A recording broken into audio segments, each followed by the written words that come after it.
9, 8, 7, 6, 5, 4, 3, 2, 1. Vous écoutez Taxi FM, musique, sport, information.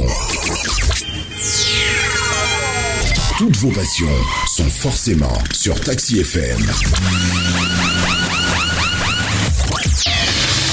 Retrouvez tous les jours Eric Guetto aux commandes du meilleur taxi du matin. Taxi Média Show, c'est votre rendez-vous d'actualité matinale tous les jours de lundi à vendredi de 7h à 8h.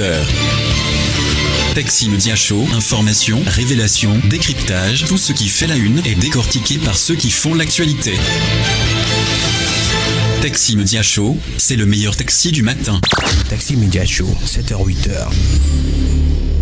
Madame, Messieurs, bonjour. Bonjour à tous. Nous sommes très heureux de vous retrouver ce matin sur la radio Taxi FM Lomé, Taxi Média Show. Premier numéro de ce mois de juin, c'est curieusement le dernier numéro de la semaine.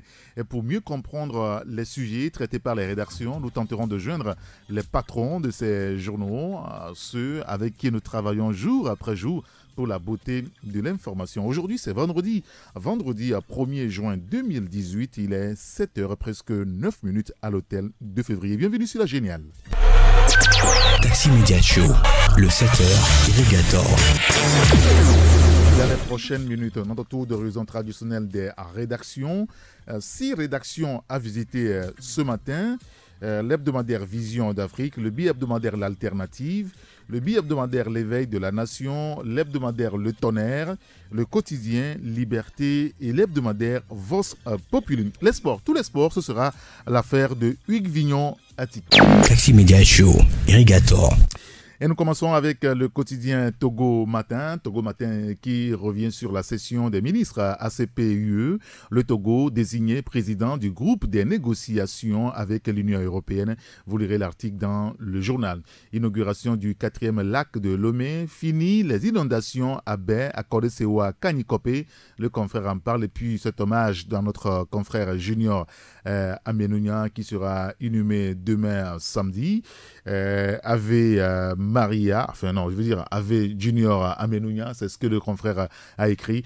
Vous lirez l'article dans le journal. Et puis, proposition de sortie de crise quand la paix des rêves d'un passé instable. Vous lirez l'article dans le quotidien Togo Matin. Le quotidien Liberté maintenant. Et nous avons au téléphone le patron, c'est Médard Amétépé. Médard, bonjour. Bonjour Eric. Merci de nous avoir rejoint Médard. Vous revenez ce matin justement sur la conférence de presse empêchée de l'APED, les contours du bordel créé par la gendarmerie au César. Vous avez des éléments là-dessus? Oui, tout à fait. Et nous sommes revenus sur l'incident qui a eu lieu mardi dernier au César lors de la conférence de presse prévue par l'association pour la promotion de l'état de droit APED est empêchée par les gendarmes déployés sur les lieux sous prétexte que l'association n'aurait pas de base légale. Et donc après le désordre créé par les gendarmes, il nous revient qu'un responsable de l'association avait été joint depuis la présidence de la République et pour leur demander de retourner faire la conférence, mais c'était trop tard. Ensuite, c'est le ministre de la Sécurité, Yak Damian, qui a exprimé ses remords sur RFI. Et d'après lui, il s'agit d'un malentendu et que la rencontre ne devrait pas être empêchée. Et ce qui veut dire que le déploiement des gendarmes au César n'était pas officiel. Et alors on se demande de qui émanent les ordres. Et nous relevons aussi que ces gens de désordre sont légion et dans le commandement militaire, pourtant réputé être un corps discipliné. Et le constat a été fait que lors des répressions des manifestations déclenchées depuis le 19 août 2017, et les ordres étaient pluriels et venaient de partout. Et nous estimons que c'est la preuve que la grande unité n'est pas aussi soudée comme on a l'habitude de penser. Bien, écoutez, on lira votre article à la page 3 et la réaction du général Yark Damran que vous relevez. C'était un malentendu. On ne devrait pas empêcher, a-t-il déclaré. On lira, n'est-ce pas, l'article et sa réaction à la page 3 de votre journal Liberté ce matin. Et parallèlement à tout ceci, vous parlez également de Togo Debout. Après une première interdiction, Togo Debout reprogramme sa conférence sur le 9 juin, toujours au centre communautaire de Bain. Tout à fait. Et on se souvient que le Front Togo Debout avait prévu organiser il y a quelques jours une rencontre au centre communautaire de Bain et pour sensibiliser les populations sur l'article 21 de la Constitution togolaise. Mais les lieux avaient été bouclés par les forces de l'ordre qui ont empêché la tenue de la rencontre. Et le ministre de la Sécurité avait justifié cela par le fait que le Front Togo Debout n'avait pas obtenu une autorisation au préalable. Et il avait même laissé entendre que le centre communautaire est un lieu public et que ce n'est pas le salon de Maître Pandé Adjaré ni du professeur Dossel. Et donc, loin de se décourager, les responsables de Togo Debout reprogramment leur conférence pour le 9 juin, et toujours au centre communautaire de Bain, et en prenant soin cette fois d'adresser une note d'information à la municipalité de Lomé, qui a accusé réception de la lettre. Et le professeur David Dossel explique dans le courrier que la conférence vise à sensibiliser les populations et les différents aspects de la crise sur les comportements et les valeurs citoyennes adoptées en vue d'éviter l'escalade de la violence pour une sortie pacifique de la crise. Les interdictions étant devenues la mode actuellement dans le pays, on attend de voir l'argument et qu'avancera l'autorité pour empêcher cette fois cette conférence. À ce côté, les militants bravent l'interdiction du préfet, accueillent chaleureusement Jean-Pierre Fabre et sa délégation, Médard. Oui, et les premiers responsables de l'ANC ont entamé depuis quelques jours une tournée dans le nord du pays pour rencontrer les fédérations du parti. Mais l'étape de Sokodé s'est révélée tumultueuse pour la délégation et qui voulait rendre visite à la famille d'un membre du parti décédé récemment après avoir été bastonné, torturé par les forces de l'ordre. Et le préfet de Tchaoudo, le colonel Mompion, a interdit toute circulation dans la ville à la délégation de l'ANC, et sous prétexte que le PNP détient des armes dans la ville et que leur sécurité n'est pas garantie. Mais Jean-Pierre Fabre et les siens sont quand même allés. Et malgré les menaces et l'intimidations du PT, les populations se sont mobilisées, surtout les militants et sympathisants de l'ANC du PNP, pour réserver un accueil chaleureux à la délégation. Et face à la détermination des populations, et les forces de l'ordre mobilisées en grand nombre ont cédé et la délégation a pu rendre visite à la famille éplorée. Et c'est sur des chants Benje entonné encore par la foule que la délégation a quitté Sokodé, ceci pour exprimer leur victoire sur l'arbitraire. D'accord, écoutez, on lira votre article dans le journal, le quotidien Liberté. Écoutez, merci beaucoup Médard Amétepe. Merci Eric. Allez, bonne journée. Bonne journée à vous aussi. Sur Taxi FM, l'info roule. Il y a Togo Réveil qui est aussi dans les kiosques ce matin. Togo Réveil revient sur la lutte contre les inondations. Fort Niassingbe 100 ans a inauguré hier le 4e lac de Lomé. Vous lirez l'article donc dans le journal. Fête des mères 2018, la brasserie Bébé Lomé vitalise les bébés nés le 27 mai. Le confrère en parle. Elle revient également sur l'ancienne compagnie Air Afrique International. Les ex-salariés togolais croupissent toujours sous la dépouille du géant des airs d'Afrique. Vous lirez l'article dans le journal. Un autre sujet lié donc à la journée internationale des casques bleus. la mission héroïque des casques bleus togolais. C'est sur cela que le confrère revient ce jour, sans oublier la journée de l'arbre, ce 1er juin au Togo. Tous les détails à découvrir dans l'hebdomadaire Togo Réveil. L'éveil de la nation maintenant. Et nous avons au téléphone le patron, Sam Djabor. Sam, bonjour. Bonjour Eric, bonjour aux fidèles passagères, directrice du plus beau taxi sympathique matinal sur la 93.1 à l'heure de Taxi Média Show. Alors, avec vous, nous allons commencer par l'assainissement, puisque vous parlez vous aussi ce matin du 4e lac, le 4e lac qui s'impose par sa beauté, mais aussi par ses enjeux, c'est ce que vous écrivez. Oui, Eric, vous savez que les Togolais de la capitale Lomé ont toujours fait le procès à première signée de n'avoir Dieu que pour les quartiers situés au nord-ouest de notre capitale, notamment les quartiers Abalepédo, Agoy, etc., parce qu'il y a pas mal d'infrastructures qui sont construites de ce côté-là. Mais le procès aussi, c'est que les quartiers, les vieux quartiers, les quartiers qui ont vu le Togo émerger ou le Togo foncer tout droit vers l'indépendance sont laissés pour compte. Et quand on cite ces quartiers, il y a le quartier Hébert, il y a le quartier Akodès, il y a les quartiers Enfants et autres. Mais aujourd'hui, il est question de prouver aux yeux de tous les Togolais que le Togo, l'évolution du Togo ou le développement du Togo ne doit pas être localisé ou ne doit pas concerner un seul quartier. Donc, il y a le 4e lac, ici il faut l'appeler ainsi, qui a été construit dans le quartier qu'on appelle souvent Zoroba et qui se situe justement à cheval entre les quartiers Hébert, Akodès-Sewa, Kota et Enfamé, et c'est un lac qui est venu après nommer parce que, Eric, il faut le rappeler, lorsque les pluies diluviennes s'abattent sur notre capitale, il y a certains quartiers qui sont pratiquement impraticables, pratiquement invivables, comme les quartiers dont nous avons cité un peu plus haut, notamment au niveau de Akodès-Sewa, Enfamé, Zorobar et autres. Lorsqu'il pleut, les riverains ou les population de ces localités-là endure un calvaire indescriptible.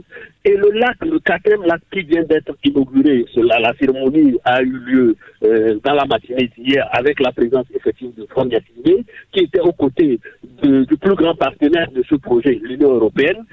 C'est une construction qui vient d'abord résoudre le problème de santé publique, parce que, vous savez, ça va multiplier, bien ça va carrément balayer du revers de la main les problèmes d'inondation, les problèmes d'inondation, mais aussi le lac. Quand on voit le lac à vue d'œil, vous allez penser que c'est un ouvrage touristique, parce que par sa beauté, vous allez vous rendre compte que c'est un joyau construit dans cette localité pour accueillir les touristes, mais en fait c'est pour en même temps que ça rend beau le coin, mais ça résout aussi le problème d'inondation. Et donc nous sommes revenus ce matin sur cet aspect de ce lac-là qui force l'admiration par sa beauté, mais aussi les enjeux parce que ce lac va permettre justement à ces localités environnantes de ne plus connaître les problèmes d'inondation.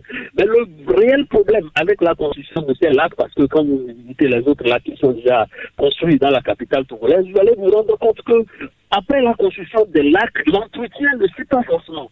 Et ça, c'est de la responsabilité de la mairie. Et ici, nous lançons un appel à la mairie, à la municipalité de Lomé, de veiller à ce que ce lac, non seulement qu'il puisse résoudre le problème de récurrence des inondations, parce qu'aux abords du lac, quand les gens créent des dépotoirs ou quand les enfants de l'insalubrité aux abords du lac, ça crée d'autres problèmes. Ça va créer d'abord, ça va boucher tous les conduits qui vont permettre à l'eau d'être évacuée lorsque l'eau de surplus arrive dans le lac, mais aussi, ça va aussi empêcher les gens qui peuvent venir avoir un bon air autour du lac d'arriver. Et donc, la municipalité doit veiller sérieusement pour que ce lac soit entretenu dans les règles de l'art et puis pour qu'il puisse jouer le rôle que les gouvernements ou que les bâtisseurs lui ont donné, à savoir faire de la beauté et en même temps résoudre les enjeux qui sont liés à l'inondation et à la pluviométrie. On va revenir tout à l'heure encore, si vous voulez, sur cette histoire du 4e lac avec l'alternative. Mais avant, Sam Diabo, l'ANC à la reconquête du Nord, vous en parlez. Jean-Pierre Fabre, un opposant lucide, c'est ça votre interrogation ce matin? Oui, Eric, Jean-Pierre Fabre, les gens nous diront que Jean-Pierre Fabre, il est le chef de file de l'opposition. Ce n'est pas faux, c'est une réalité. Mais il est le chef de file de l'opposition à l'issue de quelque chose. C'est à l'issue des élections législatives de 2013 que Jean-Pierre Fabre a été désigné chef de file de l'opposition. On regarde les résultats que son parti a obtenus lors de ces législatives. Mais aujourd'hui, Jean-Pierre Fabre, qui est dans la lutte depuis les années 90, a compris que qu'on jauge le poids d'un leader politique ou d'un parti politique à travers des élections. Parce que vous savez, depuis un temps, depuis août 2017, on parle beaucoup plus de manifestations de rue, on parle beaucoup plus de meetings, de mobilisation. Mais Jean-Pierre Fabre, nous avons compris finalement qu'il sait que ce n'est pas à l'aune des manifestations qu'il aura organisées dans les rues qu'on faisra de son poids politique, ou c'est encore les meetings qu'il aura organisés qu'on va peser de son poids politique. Mais il faut forcément qu'il fasse preuve de cohérence dans ce qu'il fait et qu'il fasse preuve d'un certain nombre de militants qu'il draine avec lui à travers les élections qui peuvent lui donner cette aura-là. Aujourd'hui, Jean-Pierre Fabre, on l'a annoncé dans la région septentrionale du Togo, mais avant de s'envoler, ou bien avant de prendre la route pour la préfecture de Loti et la préfecture de Tône, où il a eu à s'offrir des bains de foule, Jean-Pierre Fabre a animé un meeting dans la localité de Agoye-Kotokoli-Zomo. Agoye-Kotokoli-Zomo, pour qui connaît le quartier là, c'est que le quartier, la majorité des militants du Parti national panafricain se retrouvent dans cette localité. Et Jean-Pierre Fabre est allé en opération de charme dans le quartier Agoye-Kotokoli-Zomo, mais après ça, il s'en va, il s'amène sur la partie septentrionale du Togo. Pour dire aux gens que moi j'ai déjà bouclé mon fief, ma base électorale est déjà acquise. Il y a certains quartiers de Lomé où on ne peut pas demander aux gens vous voterez pour qui lors des élections, soit législatives ou présidentielles. Quand nous prenons la plupart des gens, des militants de l'ANC qui se retrouvent dans les quartiers, comme nous accompagnons, on a fait Badagou, Épais, à connaître Enfant, Mekota et autres. Aujourd'hui, il est question pour Jean-Pierre Fabre de renforcer sa position de leader, de renforcer sa position de chef de file de l'opposition à travers un maillage du territoire. Et c'est ce à quoi nous assistons, parce que après avoir fait son opération de charme à Agoye-Kotokoli-Zomo, où les gens peuvent penser que ce n'est pas son fief, il est allé organiser un meeting où il s'est vu dérouler un tapis rouge. Après, il a pris la route pour le nord du pays, mais vers sa descente. Dans sa descente vers la capitale, il s'est arrêté à son côté où il devrait rendre visite à une famille en deuil. Mais malheureusement, il y a eu des incompréhensions entre lui et la préfecture de son côté. Et je crois que la visite n'a pas pu avoir lieu. Mais essentiellement, nous avons compris que Jean-Pierre Fabre est un opposant lucide parce qu'en même temps qu'il pose les revendications sur le terrain avec des manifestations de rue et autres opérations qu'il mène sur le terrain, il sait en même temps aussi qu'il faut avoir un regard sur les élections et ne pas se faire ravir la vedette du chef de file de l'opposition. Très bien, écoutez, tout à l'heure, on vient d'être informé, Sam Diabo, que les Jean-Pierre Fabre était au domicile de la famille du regretté Adam Abdouramoum, le secrétaire de la sous-session ANC NADA à Sokolé. Voilà. Autre sujet que vous développez ce matin, c'est par rapport donc à la direction des transports routiers et ferroviaires. Vous parlez de la réduction des accidents causés par les engins à deux roues, les frais de dossier pour le permis catégorie A ramenés à 5 500. C'est vrai? Oui, Eric, vous savez que le Togo s'est engagé dans la modernisation de ses infrastructures routières. On a vu la construction de nouvelles routes, surtout dans la capitale togolaise, mais la modernisation de ces infrastructures n'a pas été suivie d'une discipline au niveau des usagers de la route. Alors, quand on dresse le bilan des accidents, quand on prend par exemple depuis l'année 2016 ou l'année 2017, il y a pas mal de Togolais qui ont laissé leur vie sur les routes. Et quand on pose les statistiques, quand on se réfère aux données du ministère de la Sécurité et de la Protection civile, la plupart de ces accidents sont causés par les engins à deux roues. Les engins à deux roues et le plus souvent les taxis-motos. Quand on prend les statistiques en 2016, 19% des accidents ont été causés par les engins à deux roues. Or, en même temps, on se rend compte que dans les livres de la direction des transports routiers et ferroviaires, de tout ce qu'il y a comme opération d'immatriculation, que ce soit les engins à deux ou à quatre roues, le taux des motos représente 73% des engins immatriculés au niveau de la direction des transports routiers et ferroviaires. Pendant ce temps, on se rend compte aussi que les accidents causés par infraction de permis de conduire constituent 69% du taux des accidents.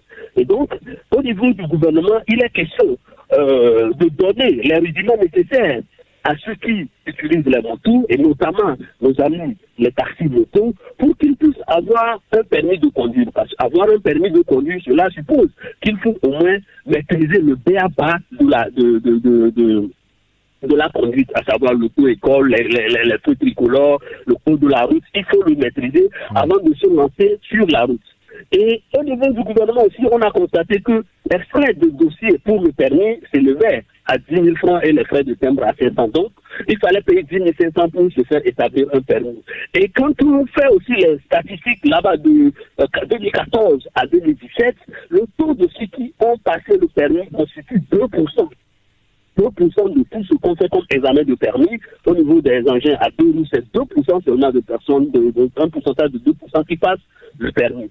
Alors, il est question au niveau du gouvernement de faciliter l'obtention du permis au niveau des gens de moto, et c'est justement ça qui explique la réduction. C'est depuis le 17 mai. Parfait. Donc, le gouvernement a décidé de la réduction des frais de dossier pour l'obtention du permis catégorie A. Mais en même temps, au niveau de la direction des transports routiers ferroviaires, on s'est dit qu'il ne faut pas mettre les taxis-motos ou les usagers des motos sur le fait accompli. Il faut au moins leur donner des rudiments nécessaires, des outils nécessaires pour qu'ils puissent passer le permis. Et donc, depuis hier, il y a une formation qui a démarré avec la direction des transports routiers, une formation au niveau, à l'intention des conducteurs de moto, des conducteurs de taxi-moto. Et cette formation va couvrir tout l'ensemble du territoire. Et on parle de plus de 5 000 personnes qui sont concernées par cette formation. Et c'est une formation gratuite qui va leur permettre d'avoir les rudiments nécessaires afin de pouvoir passer le permis de conduire. Écoutez, on lira tous ces sujets dans votre journal L'éveil de la Nation ce matin. Merci beaucoup, Sam Diabo. Merci, Eric. Bonne émission de 11h. Bonne journée à toutes et à tous. Allez, bonne journée à vous aussi. Merci, au revoir. À bientôt. Taxi FM. Le monde en une radio. L'autre billet hebdomadaire, l'Union pour la patrie, est aussi dans les kiosques ce matin. Avec la fin de la construction du 4e lac, les quartiers de Lomé-Est sauvés des inondations, écrit ce matin le confrère l'Union pour la patrie. Et puis tout sur le nouveau code foncier et domanial en cours d'adoption, première partie, le confrère en parle. Un délai préfixe de 2 ans pour réclamer son lot volé, autorisation avant de vendre à un étranger, sauf les détails sont contenus dans l'article à la page 4 du journal L'Union pour la patrie. Et puis pour le nouvel accord de partenariat avec l'Union européenne après 2020, le Togo va présider le groupe des négociations ACP. On va en reparler tout à l'heure avec Fazio Gallet, le patron du journal Tonnerre. Mais avant, c'est Ferdinand Haïté qui est au téléphone avec nous, le patron du billet hebdomadaire L'Alternative. Ferdinand Haïté, bonjour. Bonjour Christian Eric. Merci de nous avoir rejoint, Ferdinand. Et vous aussi, vous parlez de l'assainissement avec la réception du 4e lac. 47 millions de francs CFA pour inaugurer des travaux inachevés. C'est ce que vous révélez ce matin. Oui, tout à fait. C'est le cours de la cérémonie d'hier à laquelle on a convié un certain nombre d'autorités, de présidents de la République et tout. Et vous savez, généralement, avec les séries d'inauguration de postes de première pierre, et puisque vous savez, qui visiblement est devenue une course effrénée dans le pays, on se rend compte que c'est de l'argent perdu ou de l'argent jeté par la fenêtre. Vous pouvez imaginer que pour ce projet, c'est un projet financé par l'AFD, l'Union européenne et puis l'ambassade de France, à hauteur de 43 millions d'euros, donc autour de 28 milliards.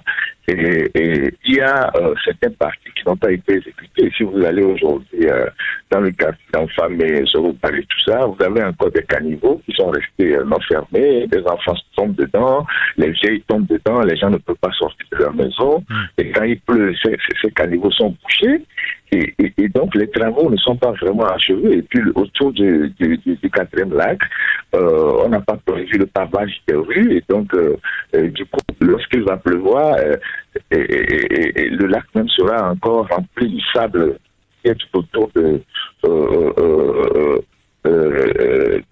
la rétention. Et donc, c'est dans ces conditions-là que hier, on débloque 47 millions pour une inauguration qui n'aura duré qu'une heure. Nous avons réussi à avoir une copie du budget de cette inauguration. Il y a d'abord le ministre Fiatou Sessemou de l'urbanisme et du cadre de vie qui a passé tout son temps à mettre la pression sur la société française Eiffage qui était en charge de l'exécution des travaux pour que cette société dégage un budget de 40 millions pour l'organisation de la cérémonie. Et les responsables de la société ont trouvé que le montant était trop élevé et obligeant le ministre à revoir ses prétentions à la baisse, mais cette fois-ci en augmentant le budget global et en demandant 20 millions à la société française comme participation. Et dans les rubriques que vous pouvez lire dans le journal, on voit des lignes fantaisistes. On ne savait pas que pour ces genres d'activités, l'État n'avait pas de tapis rouge. Il faut chaque fois louer le tapis rouge pour que M. Faure-Mounassibé marche dessus. Il y a des canettes et des sandwichs qu'on a chiffrés à plus de 2 500 000 francs pour 1000 personnes. Il y a des choses vraiment inimaginables, des choses qui ont une forte odeur de surfacturation. Et la question de savoir si ces 47 millions qu'on a dépensés hier, si réellement on les a dépensés pour une inauguration du nord des temps, on n'aurait pas pu couvrir les niveaux qui sont laissés à ciel ouvert dans le quartier là-bas, ou construire des établissements scolaires ou des forages, ou bien réaliser d'autres ouvrages pour le bien des populations. Et donc, ce matin, nous sommes revenus sur ces gaspillages, ces cérémonies qui ont la lieu de gaspillage ou de surfacturation. On vous dit par exemple que le Congoneur du quartier, ce qui au Congonais a annoncé l'arrivée du président de la République le lendemain avec tout le Bataclan, le Congoneur, le mégaphone, les piles à acheter. On chiffre ça à plus de 380 000. C'est quand même des choses quand même inimaginables. On est retourné à l'ère où dans ce pays, on chiffrait les arbres de 2 millions et puis les piments 5 millions pour les cérémonies, pour les animations politiques, la plus grande dépravation qu'on n'a jamais connue dans ce pays. Donc ce matin, nous avons essayé de dénoncer ces comportements du ministre Sessemou qui s'est invité à signer le courrier pour demander l'argent à la société Eiffage pour l'inauguration. Et on a mis un droit particulier sur les rubriques qui sont justement de la magouille et de la surfacturation. D'accord, très bien. Écoutez, on lira votre article sur 2 pages, page 3 et page 7. Vous consacrez également un article au ministre Fiatou Sessemou, expert en surfacturation, c'est ce que vous écrivez. Autre sujet, ça concerne les forces de sécurité. Vous parlez de la dictature sous les bottes des militaires, beaucoup plus. Yark, Bakali, Montpillon, c'est gardien du temple RPT Unir, Ferdinand. Justement, parce que on est bien obligé d'en parler, puisqu'aujourd'hui, on interdit tout à tout va. On ne peut plus faire une conférence de presse, on ne peut plus faire une tournée, on ne peut plus faire de meeting. Donc, le ministre interdit tout, les préfets interdisent tout, on agresse les gens. Il n'y a plus véritablement d'état, il n'y a même plus de liberté au Togo. Vous avez vu ce qui s'est passé récemment au César, avec les 3 avocats qui ont été empêchés de tenir une conférence de presse. Et puis ce qui se passe depuis quelques jours avec la tournée du président de l'ANC à l'intérieur, où il est confronté au désidérata ou aux humeurs des préfets, que ce soit à Bafilo, je ne sais pas, à Bafilo, à Sokodé, dans d'autres localités, où de simples militaires ou peut-être des officiers interdisent les rassemblements, les activités des partis politiques avec des gendarmes qui invitent dans les jeux pour vraiment mettre fin à ce genre de rassemblement. Donc finalement, on demande dans quel pays on est. On sait que la plupart des préfectures au Togo sont dans les mains des militaires et l'objectif c'est d'étouffer la population ou d'empêcher les partis de mener leurs activités. Mais avec l'allure que prennent les choses, on se pose la question de savoir si demain on ne va même pas nous interdire de venir dans nos maisons. Parce que dès qu'on apprend que des personnes se mettent ensemble quelque part, et bien la gendarmerie débarque, on vous dit où disperser. Et donc, l'histoire de ces trois avocats qui ont été empêchés de tenir le conférence de presse, les dérives inimaginables de ce régime, qui en réalité ressortent une certaine fébrilité, inquiète, d'autant plus qu'on ne sait pas à quelle étape ils franchiront la prochaine fois. Et il est quand même temps qu'on essaie de dénoncer tout ça, les rafles, les interdictions de meetings, les interdictions des activités des partis politiques. Et mettre un doigt sur la vraie nature du régime qui prend des allures peut-être très inquiétantes. Alors, un autre sujet qui n'est pas loin de ce dernier, c'est ce que vous appelez le RPT Unir et ses crimes contre l'Église catholique. Après Amoutive en 2012, la soldatesque retourne à Tokoin-César, Ferdinand. Oui, jamais 203. Dans la droite ligne de ce que nous disions tout à l'heure, on a vu les gendarmes débarquer au César. En 2012, on sait ce qui s'est passé au César avec les militaires qui ont envahi les porte-verbaux des partis avec des gens en porte des machines. Et donc, ils sont retournés cette fois-ci pour empêcher une simple conférence de presse. La question c'est savoir jusqu'à quand ils vont s'introduire comme ça dans des lieux de culte et empêcher des activités qui ne constituent aucune menace pour le pouvoir. On sent que, bon, visiblement, il n'y a plus une véritable sérénité, c'est une espèce de paranoïa qui guide aujourd'hui les actions du régime et surtout envers ce lieu César qui est resté un lieu plus ou moins symbole d'été. D'accord, très bien. Écoutez, Ferdinand, on a compris, on lira le reste dans votre journal alternatif dans les kiosques ce matin. Merci beaucoup pour votre disponibilité. Merci, Pasteur d'État. Et disons à tout à l'heure. À tout à l'heure. Taxi FM, toujours premier sur l'info. Il y a l'hebdomadaire Le Canard Indépendant qui est dans les kiosques ce matin. La C14 remobilise ses partisans. Quelle incidence sur les prochaines manifestations de rue? C'est l'interrogation du journal Le Canard Indépendant. Vous lirez l'article donc dans le journal. Assainissement, le 4e lac de Lomé, inauguré par Faure Gnassingbé, le confrère en parle, et revient justement sur la crise politique, crise au Togo, une société civile aux ordres des politiques, conclut le journal. Marché de Egranaoué, les commerçants en détresse, le confrère en parle, revient également sur le Festival international de Toulon, le Togo proche d'un exploit. On lira l'article dans l'hebdomadaire Le Canard Indépendant. Et nous avons au téléphone le patron de l'hebdomadaire Vision d'Afrique, Adam Adjrounou. Adam, bonjour.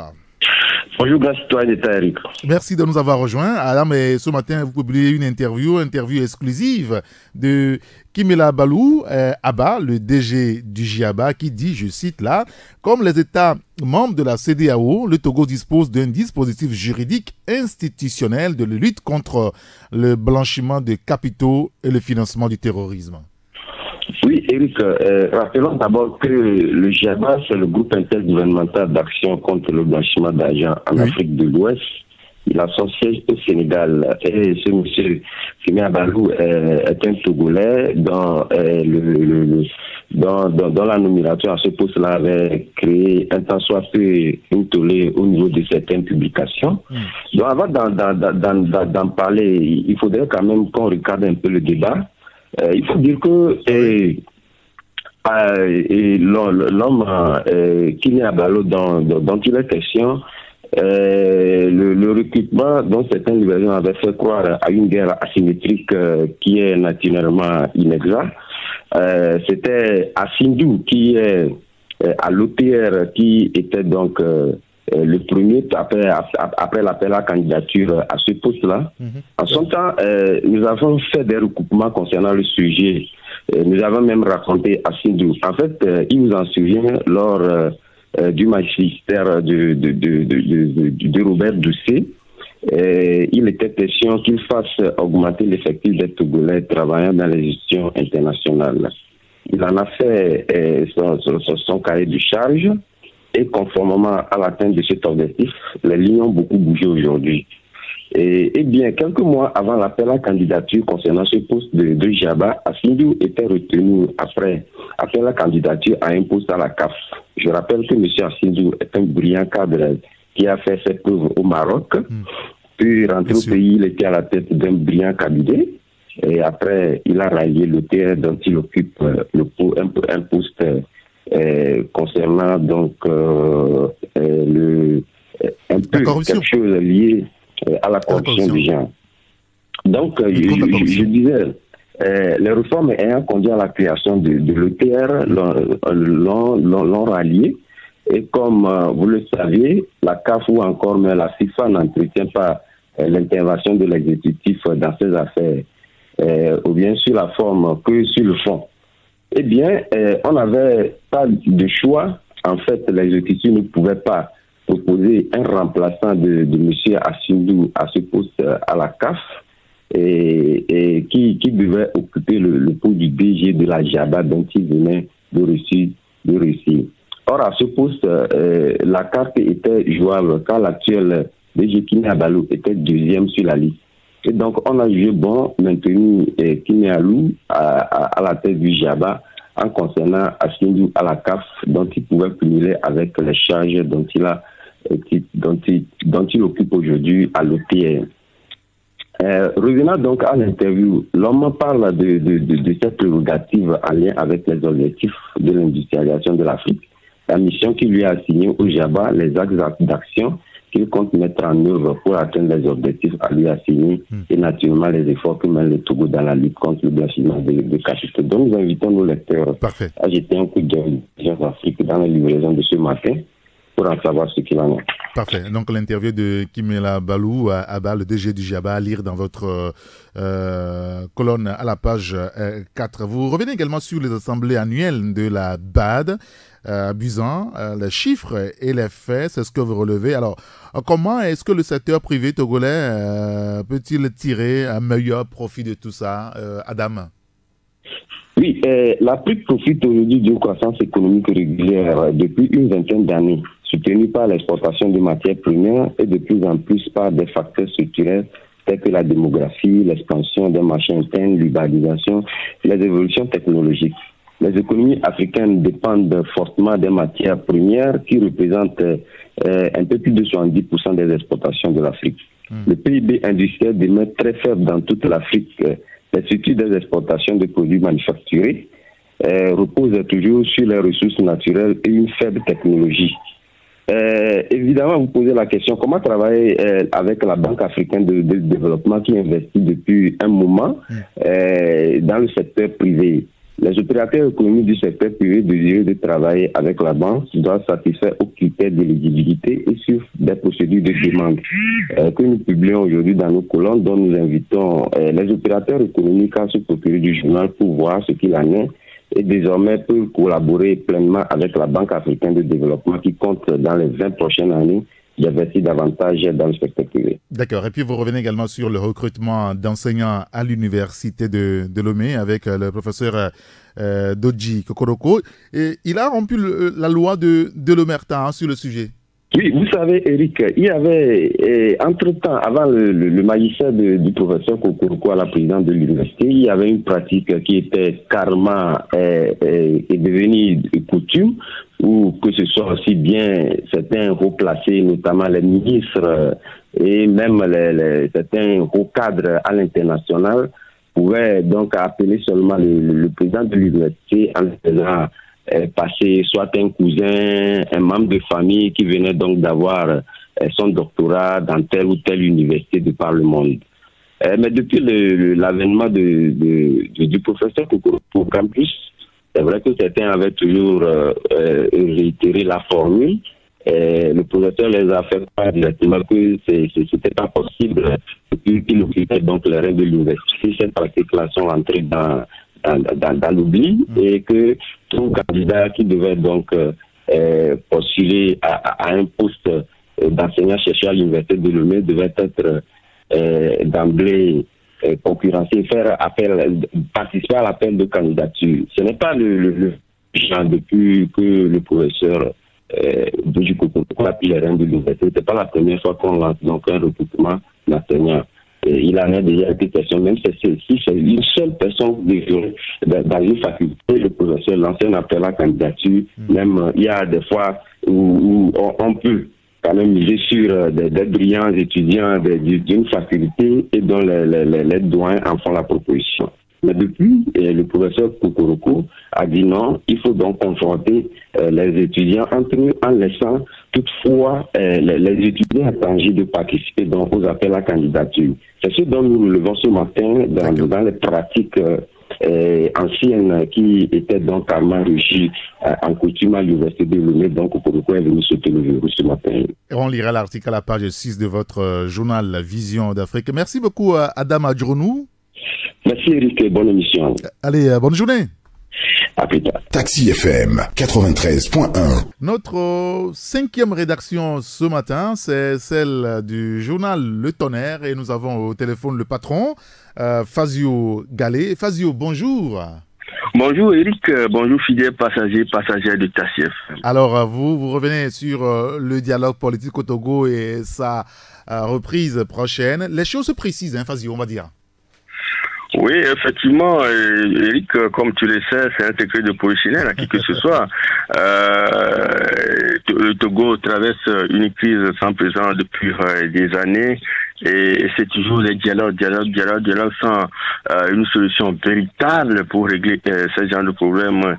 Et en temps, c'est le président ghanéen Nana Akufo-Addo qui a pris les devants de ces dialogues. Et selon les indiscrétions des échanges directs, devait reprendre dans les prochains jours à Accra, en présence du président Nana Akufo-Addo, et comme je viens de le dire, facilitateur de cette crise togolaise.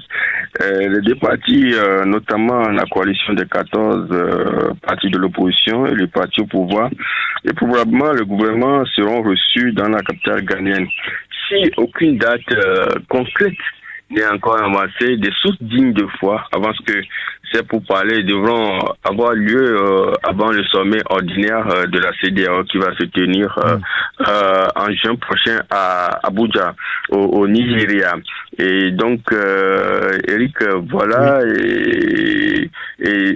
et comme on le dit, la présence de l'organisation au prochain sommet s'annonce vraiment délicate pour Mamadou Bouhari, qui sait que ce sera le successeur de Faure Gnassingbé à la tête de cette institution. Bien sûr. Et le cas du Togo serait comme une patate chaude, sinon une des crises politiques urgentes de la région ouest africaine.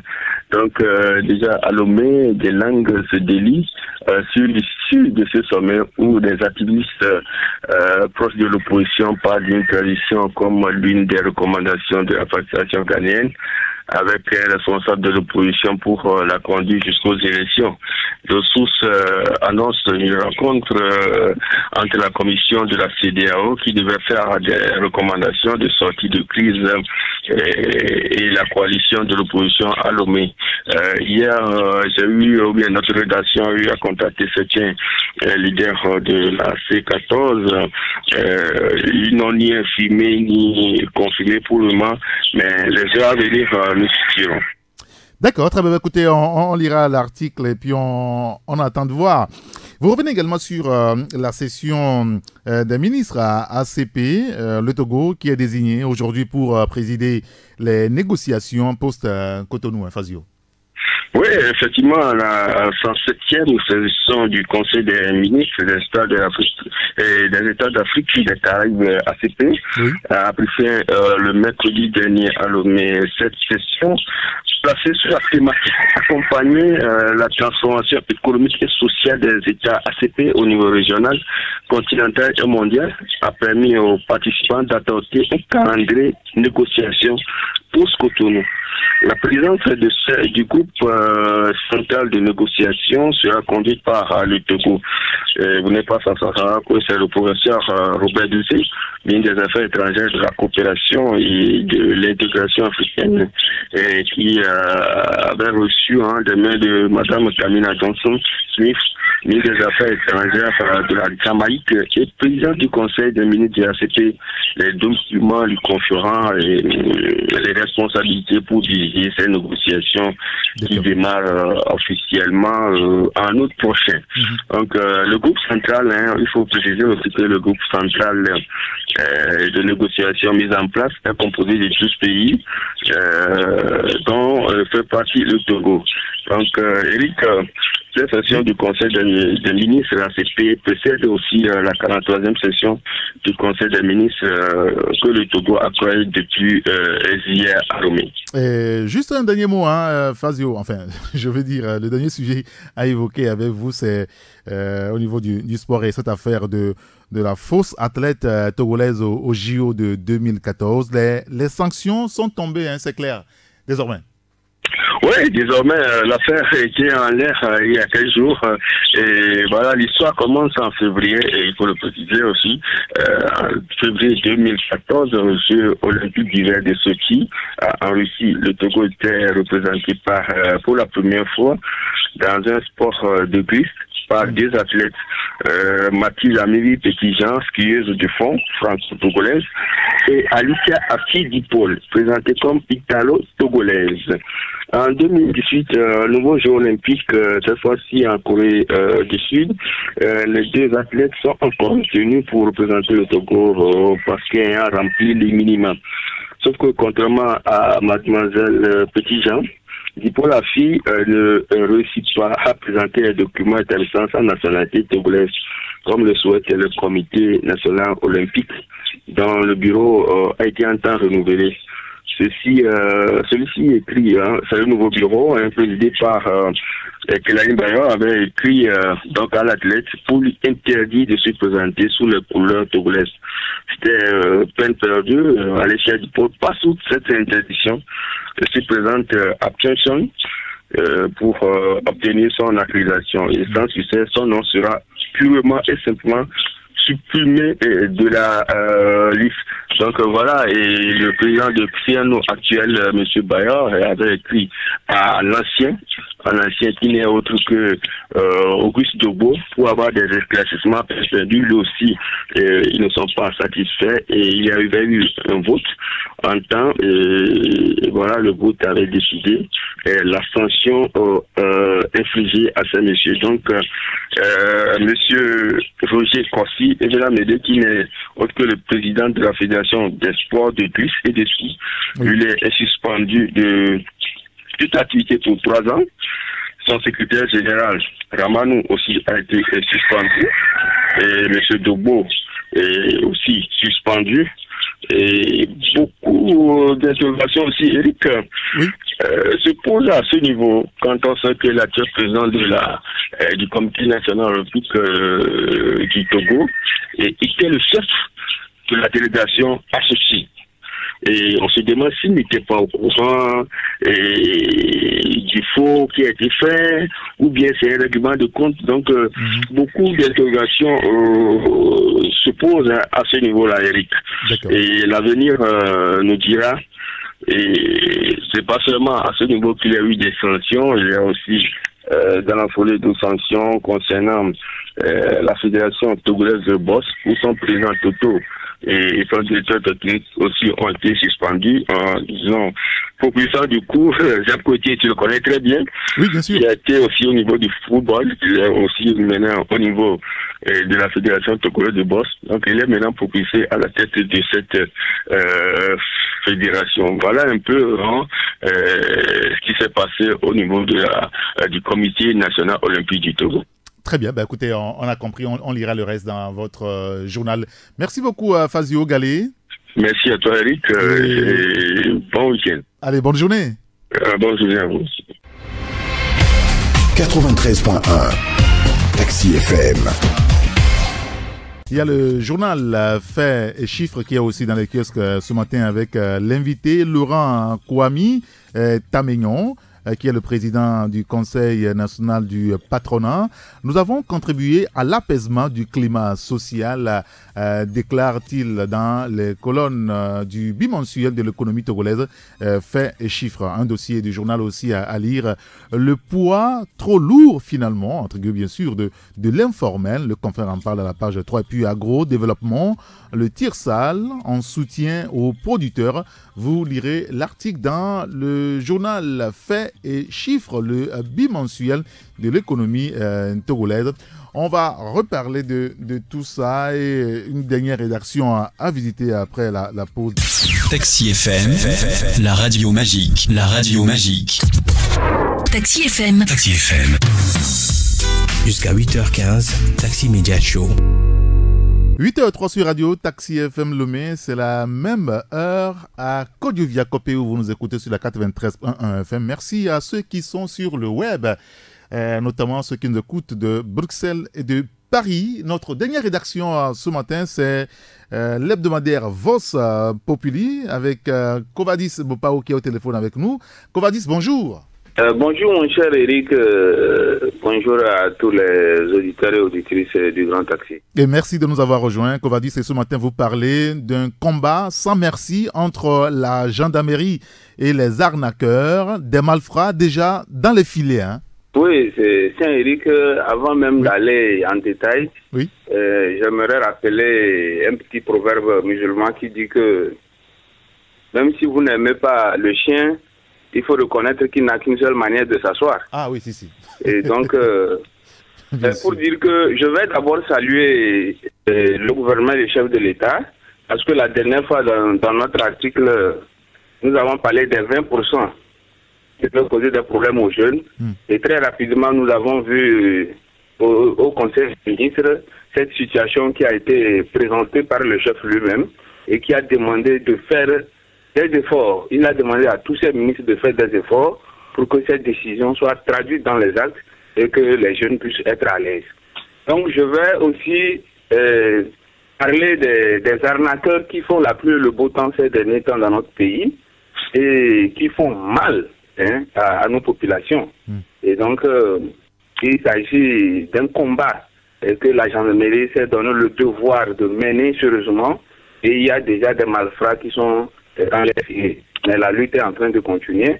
Et donc, le mardi dernier, la gendarmerie a présenté à la presse un groupe d'escrocs. Et donc, c'est depuis le mois de mai qu'elle a été interpellée par certaines personnes qui se sont fait arnaquer. Voilà, donc, il y a par exemple le nommé Sénat Agbo de nationalité togolaise. Par trafic d'influence et usurpation d'identité d'une autorité togolaise, il escroque de l'argent à certaines personnes. Donc, il se fait passer comme telle autorité, il vous appelle et puis voilà comment il vous soutient des sous. Il y a aussi des Camerounais qui sont dans ce lot et eux, à leur niveau, ils promettent les produits comme les grains d'argan, donc ils sont indispensables à la fabrication des produits cosmétiques.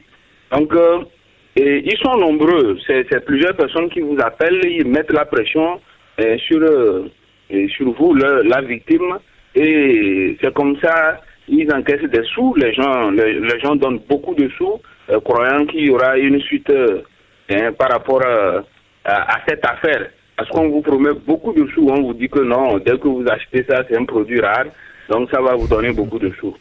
Et peut-être il faut rappeler en même temps à nos compatriotes que c'est un grand réseau, et quand vous recevez des coups de fil, et nous allons en détail dans l'apparition prochaine donner le mode opératoire. D'accord. Vous avez un numéro inconnu qui vous appelle comme quoi il y a longtemps, elle est en France aujourd'hui, ou bien elle est dans tel pays, et qu'elle s'est rappelée de vous. Elle vous dit qu'il y a une affaire des graines d'argan, de aloès vera ou de produits pharmaceutiques, et qu'elle veut vous faire profiter. Quand ça commence comme ça, mes chers, c'est pas la peine. Il faut savoir que la personne veut rentrer, veut vous arnaquer. C'est tout simplement ça. Donc quand on reçoit des coups de fil de quelqu'un, on ne se rappelle pas de lui, ou même si on se rappelle de lui, que la personne vienne là où vous êtes, ou que la personne envoie quelqu'un vers vous. Vous avez un individu en face de vous avec qui vous causez, et là, vous pouvez faire une affaire. Et d'ailleurs, moi, je ne comprends pas pourquoi des affaires rouges comme ça, les gens peuvent rentrer dedans. Et bon, malheureusement, nos paisibles citoyens se font arnaquer par des criminels.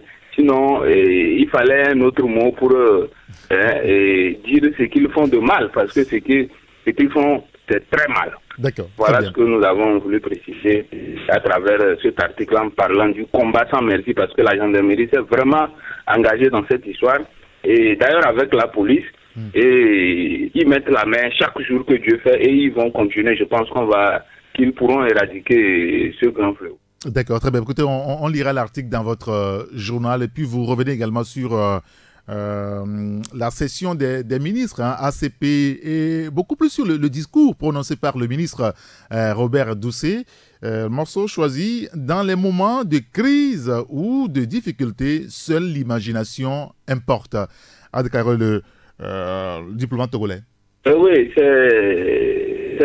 monsieur Robert Doucet, ce n'est plus un ministre à présenter. Elle est un ministre qui se fait entendre depuis qu'il est au gouvernement par les actions qu'il mène, surtout dans la diplomatie, où il n'est pas dans tel pays pour nous apporter tel investisseur qui vient, c'est tel accord, c'est tel sommet, et puis voilà. Donc au moins, on peut dire que la diplomatie togolaise ne dort pas. Grâce à elle, on a eu beaucoup de choses.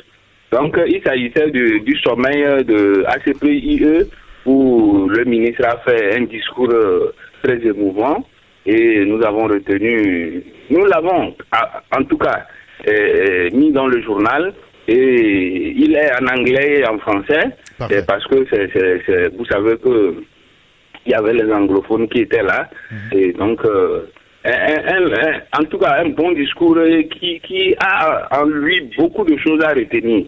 Et donc il a rappelé la relation d'hospitalité amicale en reprenant le poète grec antique Homère dans son ouvrage l'Odyssée, qui lit nos peuples. Je voudrais, au nom du président, comme il le disait, et donc vous dire de sentez-vous à Lomé comme chez vous.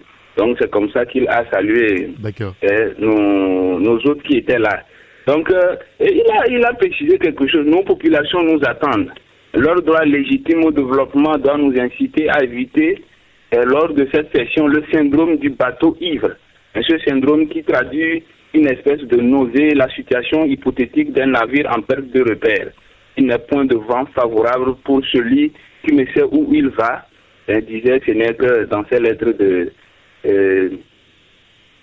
Lycilius, quelque chose comme ça, je ne sais pas si j'ai bien lu ça, j'ai bien dit ça. Donc voilà un peu ce que le ministre Doucet a présenté, le discours qu'il a présenté devant, en tout cas au cours de ce sommet, au cours de cette rencontre. Parfait, très bien. Écoutez, en tout cas, on a compris l'essentiel, on lira le reste dans le journal. Et puis, juste un mot sur la question du dialogue politique au Togo.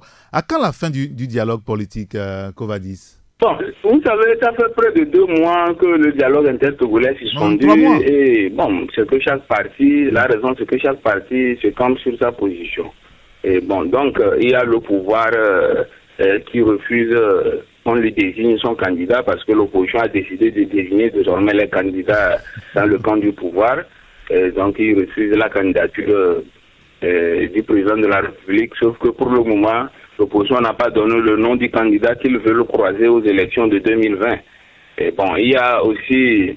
Donc, voilà le point d'achoppement qui n'arrange pas les gens. Or, pour le pouvoir, il faut simplement faire des réformes, ce qu'on aurait dû faire depuis 2014 et ça n'a pas marché. Donc, nous faisons remarquer que, certes, il est bien, il est important de parler politique, mais nous ne devons pas nous permettre de faire de cette politique notre quotidien. Parce que on se pose la question en quoi les discussions politiques ouvertes depuis 2018 impactent positivement le panier de la ménagère. Donc, quelles sont les retombées positives des discussions sur l'économie togolaise? Et vous voyez un peu, nous sommes dans une situation, et aujourd'hui, avec cette politique ou bien ces comportements de nos politiciens, nous sommes affaiblis, l'économie, ça ne va plus, et les investisseurs étrangers, certains fuient le Togo, sauf la diplomatie qui se débrouille, pour moi, pour faire comprendre que ce n'est pas ce qui est présenté à l'extérieur, ce n'est pas réellement ça qui est vrai, il faut venir au Togo pour constater. Donc, on se dit vraiment que cette politique, elle doit sortir du quotidien des Togolais et penser plus à l'ouverture d'un dialogue social qui pourra parler des vrais problèmes des Togolais. D'accord. Il faut que la classe politique togolaise prenne ses responsabilités face à nos problèmes sociaux, parce qu'on a assez de beaux discours qui, au final, ne proposent rien qui soit réalisable scientifiquement. Donc, il faut sortir les Togolais de la misère, que nos dirigeants, au moins, pensent au peuple. Et voilà un peu ce que nous avons voulu dire à travers cet article. Parce qu'il faut rappeler que la pauvreté en Afrique, mon frère, c'est pas facile. Vous vous rappelez aujourd'hui le cas de Mamadou Gassama, qui a quitté son pays pour l'Europe. Bon, fort heureusement, il devient un héros.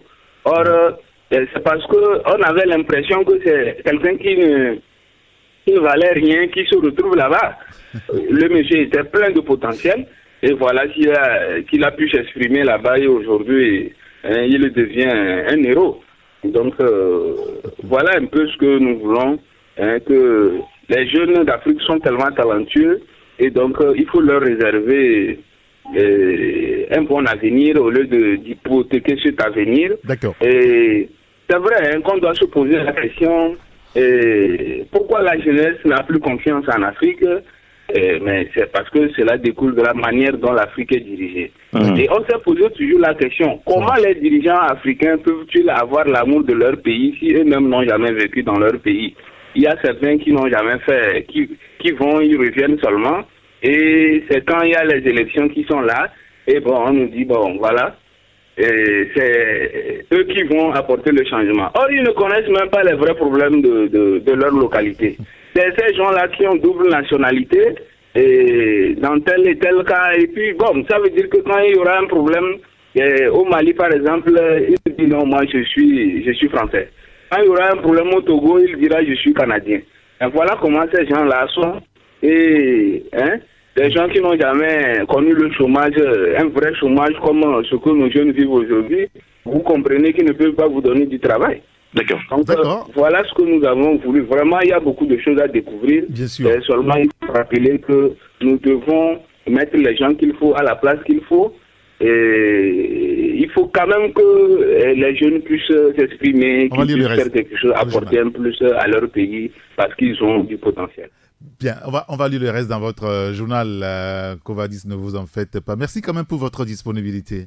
Merci Saint-Éric, merci à tous les auditeurs et auditrices. Donc la suite sur le www.togo.com. Voilà. Oui, c'est ça. Bon, bonne journée. Bonne journée, mon frère. Car de tout cœur, nous tenons à vous informer. Taxi FM. Et voilà, les journaux qui sont dans les kiosques. Ce matin, on a visité quand même 6 rédactions. Alors, dans les kiosques, ce matin, vous pouvez acheter le journal Togo Réveil, l'Union pour la patrie, l'Alternative, l'Éveil de la Nation. Vous avez Togo Matin, Liberté. Vous avez le Canard Indépendant également qui est dans les kiosques ce matin. Il y a le journal Vox Populi, Liberté, on le disait, le Tonnerre. Le tonnerre qui est aussi dans les kiosques, Vision d'Afrique, Faits et Chiffres, c'est ça, qui est aussi dans les kiosques ce matin, le bimensuel de l'économie togolaise. Voilà les journaux qui sont dans les kiosques ce matin au prix unique de 250 francs CFA. Achetons les journaux pour aider la presse à mieux faire son travail. Taxi Média Show, la chronique des sports. La chronique des sports, c'est l'affaire de Hugues Vignon à Tikpo ce matin. Bonjour Hugues. Bonjour Erigator. Alors on va commencer avec la 26e journée du championnat national de football du Togo qui s'annonce, on va dire, palpitante avec de belles empoignades au programme. Hein. Oui, de très belles affiches sont prévues ce dimanche pour le compte de cette 26e journée du championnat national de football première division. Alors on suivra particulièrement la prestation du leader, Koroki, qui se déplace à Atakpame pour y affronter Bikenti dans un choc sans précédent. Alors le club de Bassa continue de purger la suspension de son stade, raison pour laquelle Bikenti accueille Koroki au stade municipal d'Atakpame. Pendant ce temps, Gomido de Kpalimé effectue le déplacement de Lomé pour y affronter l'AS Togo Port. Le club portuaire connaît quelques difficultés dans ce championnat et devra profiter de cette rencontre pour se relancer. À Dapan, Fouadan FC battu 2-0 par Kotoko de Lavier la dernière fois, accueille Ange de Notien, Ange qui a retrouvé du sourire. Retrouvailles entre Dito et ASK en une semaine. Après la confrontation mercredi en demi-finale de la Coupe du Togo, ASK qui se comporte plutôt bien en championnat attend du pied ferme ces militaires qui voyagent bien. Donc ASK Dito, de belles empoignades en perspective pour cette rencontre. Semassi, éliminé en Coupe du Togo à l'étape des demi-finales, font désormais tous les espoirs sur le championnat. Les guerriers de Tchaoudjo reçoivent ce dimanche Agaza qui est dans une situation inconfortable au classement. À Tchévier, Espoir FC de la localité offre son hospitalité à Asco de Kara. Maranata de Fiokpo affronte pour sa part Unisport. Et enfin, au stade Jeunesse Club d'Agouandivé, l'AS OTR reçoit Kotoko de Lavier avec pour ambition de rester au contact du top 5. Tous ces matchs débutent ce dimanche 3 juin à 15h temps universel. Parlons maintenant de la finale de la Coupe du Togo. Elle mettra aux prises le 9 juin prochain Gomido de Palimé au Dynamique Togolais de Lomé.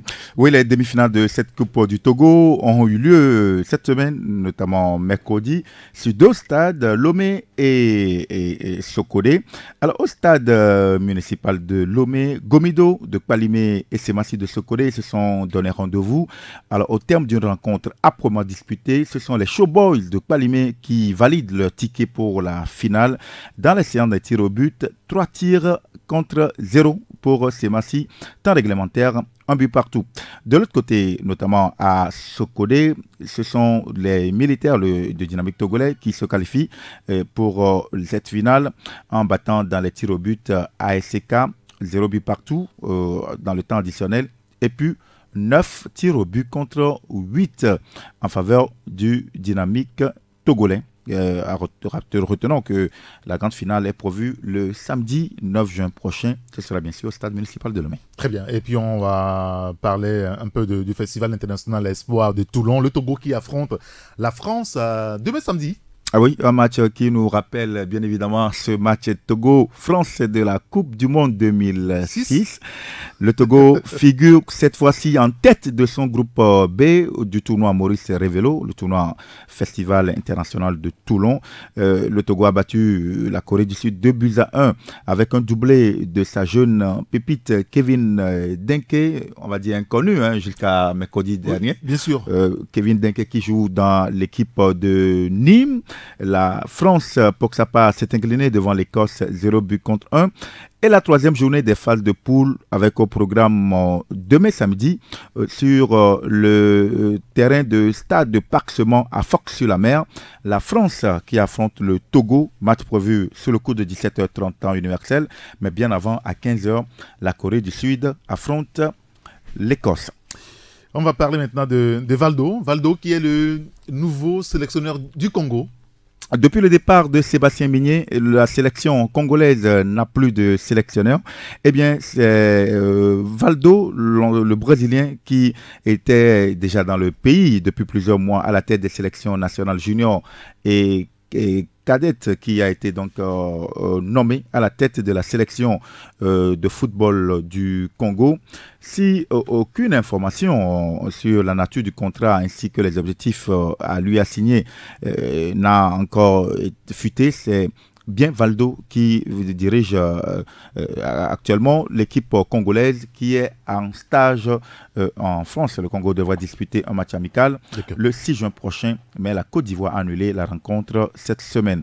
Valdo Candido de Oliveira Filo est très connu pour avoir notamment joué au Paris Saint-Germain. Très bien. Et puis, est-ce qu'on peut avoir le programme du jour au niveau de la COSA Cup 2018 ? Oui, la COSAFA Cup qui se déroule en Afrique du Sud. Ce vendredi, on va connaître l'adversaire du Zimbabwe pour le dernier quart de finale. On notera qu'il y aura une très belle affiche Zambie, Namibie et Lesotho, Swaziland. À noter que l'Afrique du Sud a terminé jeudi en tête du groupe A, affronte Madagascar. Les Baréas ont battu les Comores 1-0 pour terminer devant le Mozambique. On va parler du Real de Madrid maintenant. Avec Mauricio Pochettino, il serait le favori pour remplacer Zinedine Zidane au Real de Madrid. Oui, la nouvelle a fait l'effet d'une véritable bombe hier jeudi quand Zinedine Zidane a annoncé qu'il ne rempilerait plus à la tête du club madrilène. Alors Florentino Pérez, le président du Real Madrid, était visiblement très abattu au moment de l'annonce du départ de Zidane. Comme vous, les supporters aussi. Tout à fait, à aucun moment cette saison, le dirigeant merengue n'avait jamais imaginé le départ de son entraîneur, même en cas d'élimination prématurée en Ligue européenne des champions. Il n'y avait donc pas de plan B a priori pour le poste de coach. Un problème pour un club qui doit désormais se mettre en chasse pour trouver un remplaçant de Zinedine Zidane et qui, à cause de son prestige et de son exigence, ne peut pas se permettre de recruter le premier venu. Alors, le meilleur candidat à la succession du technicien français, comme nous l'affirme le quotidien L'équipe ce matin, s'appelle Mauricio Pochettino, l'entraîneur argentin de Tottenham. Mais le véritable problème, Eric Gator, c'est que Mauricio Pochettino a prolongé son contrat avec les Spurs jusqu'en cette semaine. Et il faudra véritablement mettre la poche pour débourser de l'argent pour arracher donc Mauricio Pochettino à Tottenham. Mais il y a un autre plan qui pourrait se dessiner, notamment Florentino Pérez pourrait faire appel à un ancien de la maison madrilène, notamment Guti, qui est en charge de l'équipe des moins de 19 ans pour prendre la succession de Zinedine Zidane à la tête du Real Madrid. Il semble que le départ de Zidane, c'est beaucoup plus l'expression de la peur de l'échec. Vous confirmez? Non, c'est vous qui le dites. Alors, parlons de France, Italie, qui est au programme ce soir en amical. Oui, l'équipe de France affronte l'Italie ce vendredi soir à 19h temps universel. Le match est prévu à l'Allianz à Nice pour son deuxième match de préparation à la Coupe du Monde. Une rencontre qui devrait s'avérer plus utile que la première. Alors, pour affronter l'Italie, donc ce soir, le sélectionneur des Bleus, Didier Deschamps, devrait aligner un 4-3-3 avec Paul Pogba et Kanté dans l'entrejeu. Le latéral Benjamin Mendy devrait être préservé. Dembélé sera probablement titulaire. La composition attendue pour ce match France-Italie, nous aurons Loris dans les buts, et Pavard, Rami, Umtiti, Lucas Hernandez au milieu de terrain, Tolisso, Kanté, Pogba au milieu de terrain, et puis Mbappé, Griezmann et Dembélé dans l'attaque. Et puis, basketball maintenant, au plan national, un programme des demi-finales de la Coupe du Togo. Et les demi-finales se jouent demain samedi avec, à 15h, Gomido, basketball club qui affronte Thiévier, BBC. Un club oui, ils ont un club de basket. Voilà. C'est intéressant. Là. Voilà, Gomido qui affronte Thiévier et BBC. Et puis à 16h30, Dito qui affronte l'équipe de Kaba. Et puis, début du 3e tour pour le Roland-Garros ce vendredi. Ah oui, c'est ce vendredi que démarre le 3e tour du tournoi de tennis de Roland-Garros avec 4 Français sur les cours. Pauline Parmentier, Lucas Pouille, Gaël Monfils et Gilles Simon. On aura tout à l'heure, à partir de 10h, les confrontations d'Amir Djuzic, Alexander Zverev, Pauline Parmentier, Caroline Wozniacki, Lucas Pousse, Karen Kochakov et puis Camilla Georgi Stephens. Sur le cours, Suzanne Langlais, à partir de 10h, Madison Kay, américaine, qui affronte la japonaise Naomi Osaka, Roberto Bautista qui joue contre Novak Djokovic, David Guffin, le belge, qui affronte le français Gaël Monfils, et puis la tchèque Pedra Kvitova qui affronte l'estonienne Anett Komtevac. Et puis sur le cours numéro 1, à partir également de 10h, l'Espagnol Fernando Verdasco affronte le Bulgare Grigor Dimitrov, le Roumain Michaela Bogdanescu qui affronte Elina Svitolina, et puis Dominique Thiem, l'Autrichien, qui a rendez-vous avec l'Italien Matteo Berrettini. Dominique Thiem à suivre de près. À suivre de très près. Très bien. Écoutez, merci beaucoup Yves Vignon Atiko. On vous retrouver le soir avec votre équipe pour le plateau Foot Europe. Notamment les derniers instants de cette émission, puisque les championnats européens de football à l'arrêt sont véritablement à l'arrêt. On reviendra sur la Ligue européenne des champions. Parfait. Et encore le sacre du Real Madrid. Et le départ de Zinedine Zidane. Tout à fait. Et on l'attend avec les Bleus. Enfin, on verra bien. Vous aimez chanter l'amour? Oui, pourquoi pas. Ben voilà, c'est ce que je vous propose d'ailleurs ce matin avec Ole Big et Bibi Reine qui chantent l'amour. C'est pour vous faire plaisir et faire plaisir à tous ceux qui nous suivent et qui nous ont suivis tout au long de la semaine. Merci à vous. Merci à Dia Prosper qui a assuré la coordination technique ce matin. Juste après nous, que de la bonne musique jusqu'à 9h où vous retrouverez la salle de rédaction pour le bulletin d'information. 9h10, le journal en éveil avec Joël Roniglo. Moi, je vous retrouve un peu plus tard à 11h avec les confrères pour la grande messe de vendredi. D'ici là, portez-vous bien. À tout à l'heure. 93.1 Taxi FM, premier sur l'actualité.